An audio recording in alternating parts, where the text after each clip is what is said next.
I was walking the 4 blocks to the JCC by my house and meeting my 2 best friends who were sisters D and B. I was walking and feeling relaxed because I'd walked to the J a million times before. I started walking past a small, empty office building, and that's when I noticed a dark car idling way in the back. The car had tinted windows, and the driver rolled down his window and said I was very beautiful and asked if I'd modeled. He had sunglasses and a baseball cap on. He also had a salt and pepper red beard. He looked like he was in his 30s or 40s. I said yes, and he asked if he could take my pictures. I stupidly told him my plans to meet B and D. He said he could tell I'd modeled. I was getting more creeped out. He continued to talk to me and took a couple of photos. As he continued to talk to me, I got a bad feeling. My heart dropped into my stomach. I remembered what my parents said about not talking to strangers, and all my alarms were going off. He slightly moved his car and it terrified me. He asked me to come over so he could get better pictures. Suddenly it was like I was hyper-aware of everything. I told him I had to meet my mom, which was different from what I told him earlier, but I didn't even think of that. I was so terrified. He kept trying to get me closer to his car. I saw a woman watering her lawn, and I said she was my mom, and I broke off in a sprint all the way home. I was shaking and crying by the time I got home. I told my mom, and she took me to the police station. To my shock, D and B were there. He'd gone to the JCC, where I said I was meeting them. He just took their pictures, which they thought was funny. We did a police sketch and found out there was another girl he'd taken pictures of and tried to take her. They never caught him, and it also scares me thinking about this PDF file, and who knows what else is on the loose. I was 9 years old when me and my little brother were invited to a sleepover. My mother had just become acquainted with a man from church who spoke of his children wonderfully. I remember him saying he had them for the weekend due to custody. When we arrived, we asked about the children. Turns out they were arriving sometime soon. The man invited us to the pool, and so we spent part of the day chilling and playing in the pool.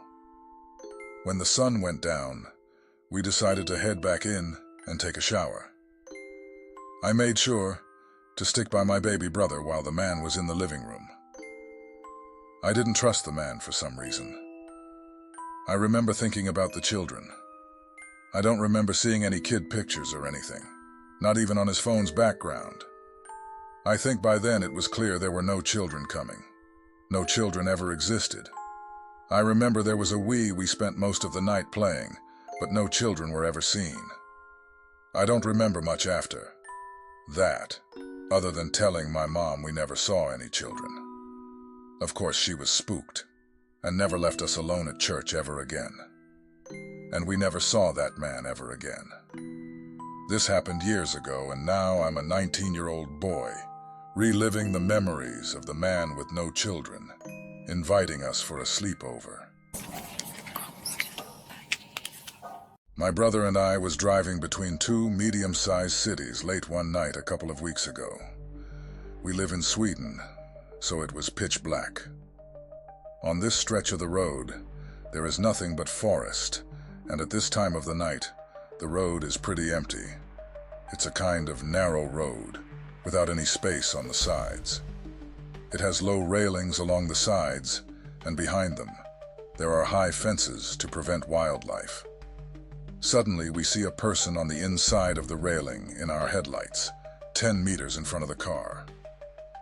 My brother was driving over 80 kilometers per hour, so he didn't have a chance to make a maneuver.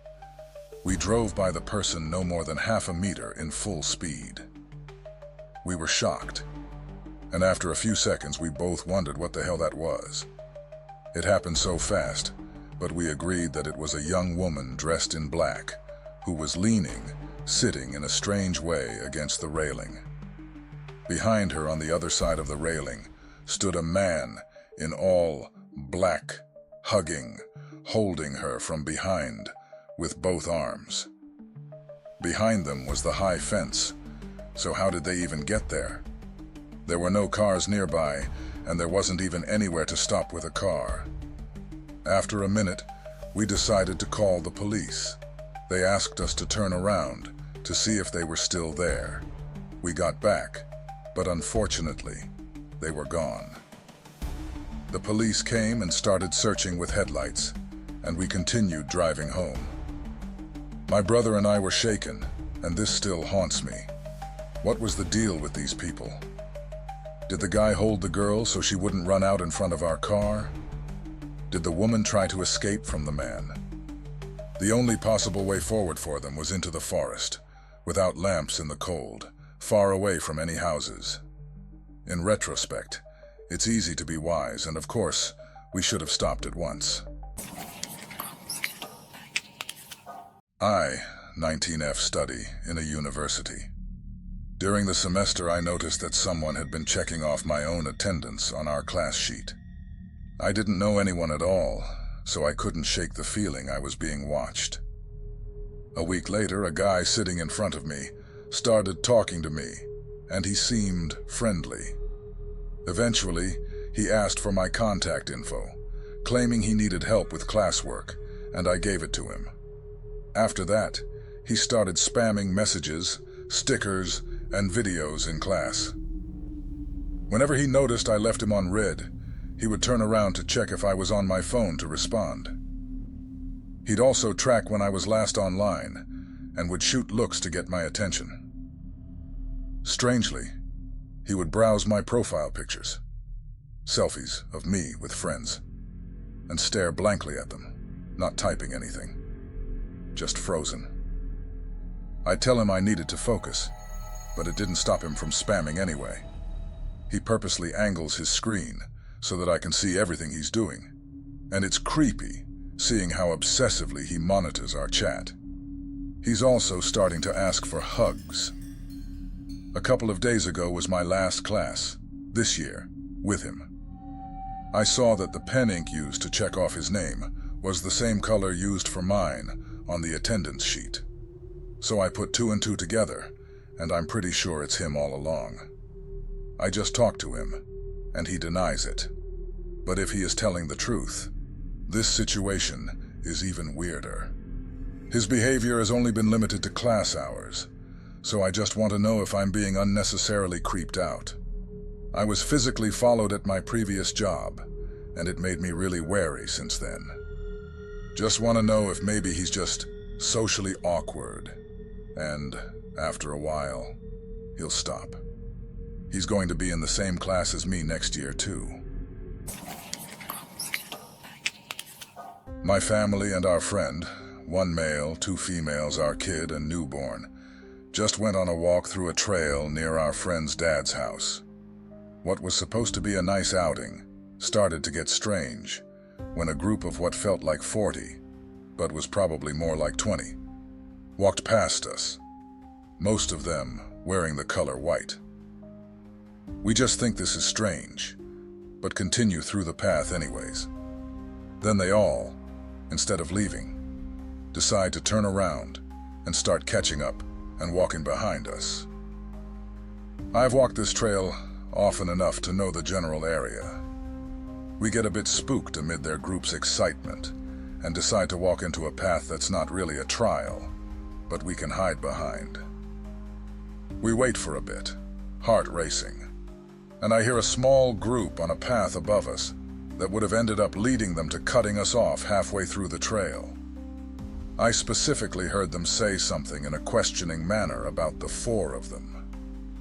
We continue waiting a bit until the group on the main path passes, and then we quickly head back the way we came and safely got away. This just happened, and I'm still convincing myself that we were just overthinking, but we had actual fear, and the whole situation just felt so effing strange. If you're craving more spine-chilling tales, join us for more haunting mysteries and horror stories. Don't forget to hit that subscribe button and turn on the notifications.